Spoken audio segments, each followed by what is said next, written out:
इथे मक्याचे कणस कसे इथं भाजायचे आणि कोणत्या पद्धतीचे घ्यायचे ते दाखवणार आहे मी.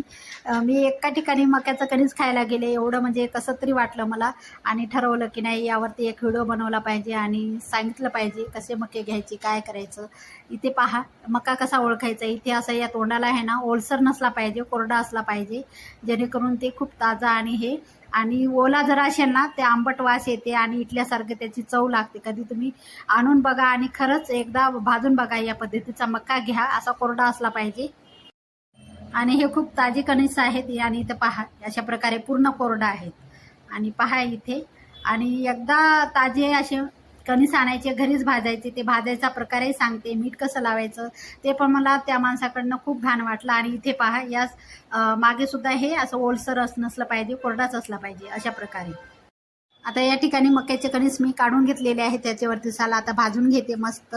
चारी बाजूनी आपल्याला खालीवर करून आता भाजून घेते. आता स्टँड प्रत्येकाच्याच घरात असते, गॅसवर ठेवायचं आणि मस्त भाजायचं.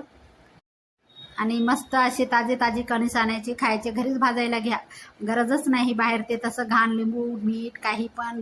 एक लिंबू कितीतरी कणसाला असं सारखं सारखं लावतात आणि तेच खायला देतात, तसं नका. आणि मस्त असे भाजून घेते मी इथं. आणि दांडी पण ठेवायची भाजताना, जेणेकरून आपले हात भाजले नाही पाहिजे.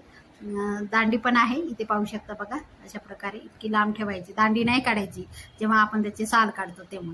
आता इथे पहा आता बऱ्यापैकी भाजत आलेले आहे. खमंग अशी भाजून घ्यायची, थोडेसे करपले तरी चालते. आणि पहा असे दांडी असलं पाहिजे, जेणेकरून धरायला सोपं जाते भाजताना.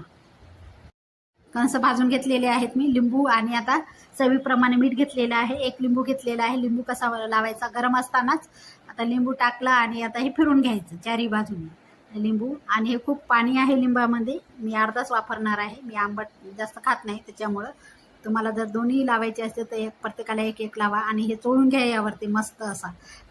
आणि जे आपण असं बाहेर जे खातो ना मीठ वगैरे हे ते लावून देतात, ते किती घाण असतं, किती अस्वच्छ असतं. मला तर अंगावर काटा आलता ते पाहून, तर मी खालेच नाही, तिथून निघून आले. आता हे आणि घरी ठरवलं की घरी आणायचे आणि असं भाजून खायचं मस्त आपल्या हाताने. आणि ते बाहेरचं नकोच. एक लिंबू अर्ध लिंबू कितीतरी कणसाला लावतात, त्याच्यामुळे इथे सगळ्या गोष्टी सांगते मी. असं करू नका.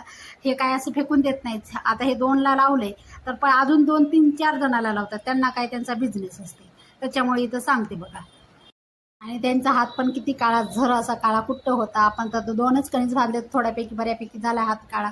तर त्यांचं तर किती बिझनेस असते, कितीतरी कणस बांधतात दिवसातून, त्याच्यामुळं सांगते इथं.